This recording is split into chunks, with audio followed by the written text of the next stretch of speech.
భారతీయ సినీ చరిత్రలో అత్యంత ప్రతిష్టాత్మకమైన చిత్రంగా బాలీవుడ్ లో రామాయణం రూపొందుతోంది. రణబీర్ కపూర్ రాముడిగా, సాయి పల్లవి సీతగా నటిస్తున్నారు. రాకింగ్ స్టార్ యష్ ఈ భారీ చిత్రంలో రావణుని పాత్రలో సన్నద్ధమవుతున్నారు. ఈ సినిమా కోసం హాలీవుడ్ స్టంట్ దర్శకుడు గై నోరిస్ ని రంగంలోకి దింపారు. Mad Max, Fury Road, the suicide squad వంటి హాలీవుడ్ బ్లాక్ బస్టర్ చిత్రాలకు స్టంట్ దర్శకత్వం వహించిన గై నోరిస్ ఇప్పుడు రామాయణం కోసం భారతదేశానికి విచ్చేసి యాక్షన్ దృశ్యాలను అత్యంత ఆకర్షణీయంగా తీర్చిదిద్దుతున్నారు. యష్ ఈ మూవీలో కేవలం నటుడిగా మాత్రమే కాక సహనిర్మాతగా కూడా వ్యవహరిస్తూ సృజనాత్మకంగా ప్రతి అంశంలో తనదైన ముద్ర వేస్తున్నారు.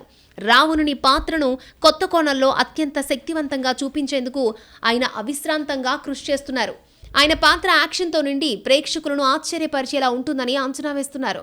తాజాగా రివీల్ చేసిన సెట్లోని చిత్రాల్లో యష్ యుద్ధ సన్నద్ధ రూపంలో శక్తివంతమైన రావణుడిగా అద్భుతంగా కనిపిస్తూ అందరి దృష్టిని ఆకర్షించారు. ఆయన శారీరక రూపాంతరం రావణుడి పాత్రకు పరిపూర్ణ న్యాయం చేస్తుందని అభిమానులు భావిస్తున్నారు. ఇక ఈ చిత్రానికి నితేష్ తివారీ దర్శకత్వం వహిస్తూ ఉండగా ప్రైమ్ ఫోకస్ స్టూడియోస్ మరియు మాస్టర్ మైండ్ క్రియేషన్స్ సంయుక్తంగా నిర్మిస్తున్నాయి. రామాయణం పార్ట్ 1 దీపావళి 2026లో, రెండవ భాగం దీపావళి 2027లో రిలీజ్ కానుంది.